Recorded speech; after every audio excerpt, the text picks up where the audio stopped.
Good morning everyone. बच्चे अज मैं थोनों उही सम करवाउण लगी हाँ कॉस्ट ऑफ कैपिटल वाले चैप्टर दे। ठीक है, अपने वेटेड एवरेज कॉस्ट ही फाइंड करनी है अज भी। उहदे लई सानूं स्टेटमेंट की गिवन है, the following items have been extracted from the liability side of the balance sheet. सानूं लाइबिलिटी साइड दी हुई है बैलेंस शीट की, जिहदे विच सानूं इक्विटी शेयर्स दिते हुए हैं। ठीक है, रिजर्व एंड सरप्लस दिता हुआ है, लोन्स दिते हुए हैं non convertible 17% and 16% institutional loan दिता हुआ है। ठीक है, तो सानू नैक्सट की गिवन है 3 सालों की अपने कॉस्ट फाइंड करनी है। तो वो उन्होंने सानू की दिता हुआ है, डिविडेंड पर शेयर दिता हुआ है हर साल का, अर्निंग पर शेयर दिता हुआ है, एंड जोड़ा मार्केट प्राइस है साडा एवरेज मार्केट प्राइस मतलब डिवेंचर्स का भी तो इक्विटी शेयर्स का वो दिता हुआ है। तो तुसी फाइंड की करना है, you are required to calculate the weighted average cost of capital using book values as weights. मतलब जिहड़ियां बुक वैल्यूज़ हैं जिहड़ियां ए वालियां इन्होंने तुसी वेट्स मनना है। ठीक है, उस तो बाद तुसी की करना है, weighted average cost of capital find करनी है and earning per share earning price ratio as the basis of cost of equity.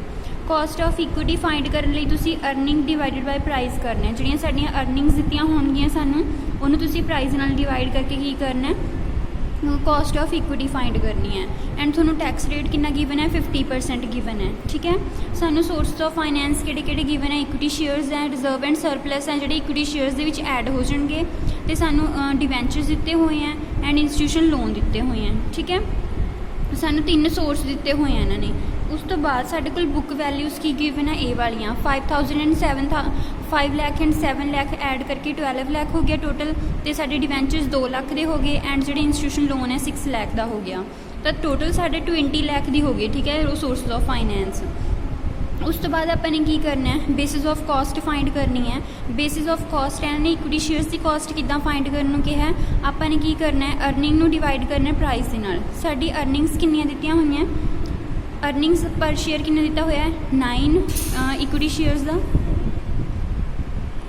First year का जोड़ा कितना दिता हुआ है 9 एंड उस तो बाद साडी जिहड़ी प्राइस कितना दिता हुआ सानू 2013 का 60। ठीक है, 9 को 60 नाल डिवाइड किया, साडी आफ्टर टैक्स कॉस्ट कितनी आई 15% आ गई। ठीक है, उस तो बाद अपने डिवेंचर्स की कॉस्ट सानू गिवन है, जी परसेंटेज गिवन होंगी है कॉस्ट है। ठीक है, 17% डिवेंचर्स की एंड इंस्टीट्यूशन लोन्स की 16% है। इन्हों की कैलकुलेट करने की लोड़ नहीं सानू। तो 17% यदी होगी, 16% यदी होगी। तो आप की करते होंगे डिवेंचर्स के उत्ते आप टैक्स भी लगाते होंगे। ठीक है, डिवेंचर्स से भी टैक्स लगूगा एंड लोन से भी टैक्स लगूगा 50-50%। 17% चो 50% माइनस कर देना एंड 16% चो 50% माइनस कर देना। साढ़े को माइनस करके फिगर्स आ गई 15% इक्विटी शेयर्स की, डिवेंचर्स की 8.5% एंड इंस्टीट्यूशन लोन्स की 8%। ठीक है, साढ़े को आफ्टर टैक्स कॉस्ट फाइंड करनी है। आपने की करना है, जी सानू परसेंटेज गिवन है इनू बुक वैल्यूज़ नाल मल्टीप्लाई कर लेना। ठीक है, 12 लाख इंटू 15% डिवाइडेड बाय 100। ये साढ़े को इदा वैल्यूज़ आ जाएगी 2 लाख इंटू 8.5% डिवाइडेड बाय 100। इदा साढ़े को वैल्यूज़ कितनी आ गई 2,45,000 साड़ी आफ्टर टैक्स रेट आ गई, कॉस्ट आ गई। ठीक है, हुण आपने की करना है, सानू हर एक सोर्स की दी हुई है। ठीक है, अलग अलग सोर्सिस की कॉस्ट है। आपने की करना होंगे, वेटेड एवरेज कॉस्ट फाइंड करनी होंगी है। वेटेड एवरेज कॉस्ट फाइंड करने लिए आप की करते होंगे WX डिवाइडेड बाय W। ये साडा की सीगा W सीगा, ये साडा की सीगा X। आप इन्हें दोनों मल्टीप्लाई करके ये साडा की आ गया WX आ गया। ठीक है, WX फाइंड कर लिया आपने। साडा WX कितना आया है 2,45,000 आया एंड साडे वेट्स किन्ने हैं 20 लाख हैं। तो आपने की करना 2,45,000 को 20 लाख नाल मल्टीप्लाई करना है, तो साडी वेटेड एवरेज कॉस्ट कितनी आ गई 12.2.5% आ गई। ठीक है, इदा आपने weighted average cost of capital अलग अलग सोर्सिस की फाइंड करनी है। उस तो बाद थोड़ा नैक्सट सम की है, ये भी तुसी वेटेड एवरेज कॉस्ट फाइंड करनी है। थोड़ा क्वेश्चन की है, MS Albert and company has the following capital structure given है कंपनी का। थोड़ा डिवेंचर्स गिवन है 10% 9% प्रेफरेंस शेयर्स गिवन है एंड थोड़ा इक्विटी शेयर्स गिवन है। ठीक है, सू टोटल 10 लाख रुपीज़ का सोर्सिस ऑफ फाइनैंस गिवन है।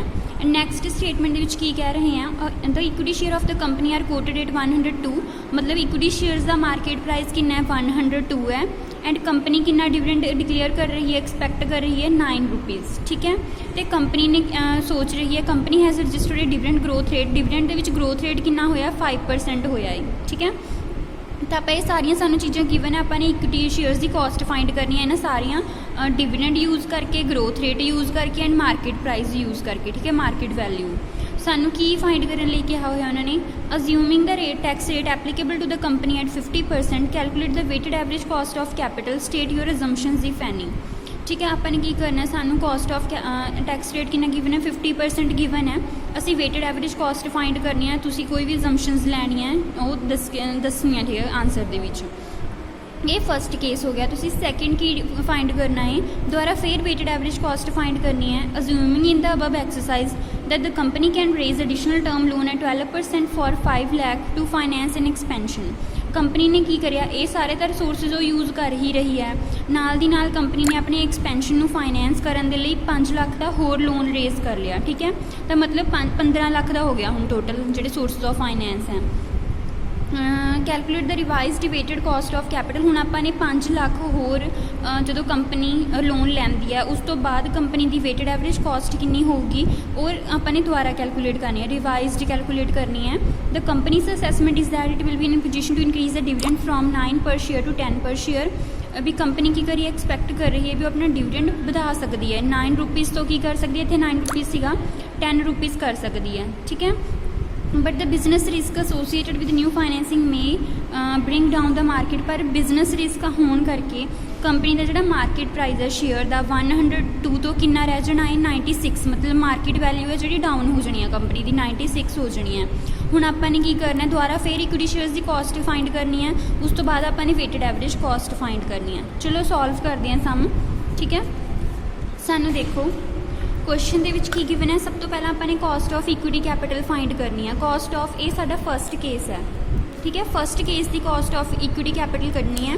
सानू डिविडेंड उन्होंने कितना दिता होया 9 रुपीज़ दिता होया, मार्केट वैल्यू कितनी दी हुई सी 102 एंड इंटू 100 आप फॉर्मूले गिवन होंगे, प्लस जिन्ना डिविडेंड के ग्रोथ होनी होंगी आपने उन्होंने ऐड करना होंगे, ठीक है। अपने फर्स्ट वाले केस की फाइंड कर रहे हैं, 9 डिवाइडेड बाई 102 इंटू 100 प्लस 5% साडा ग्रोथ रेट गिवन है।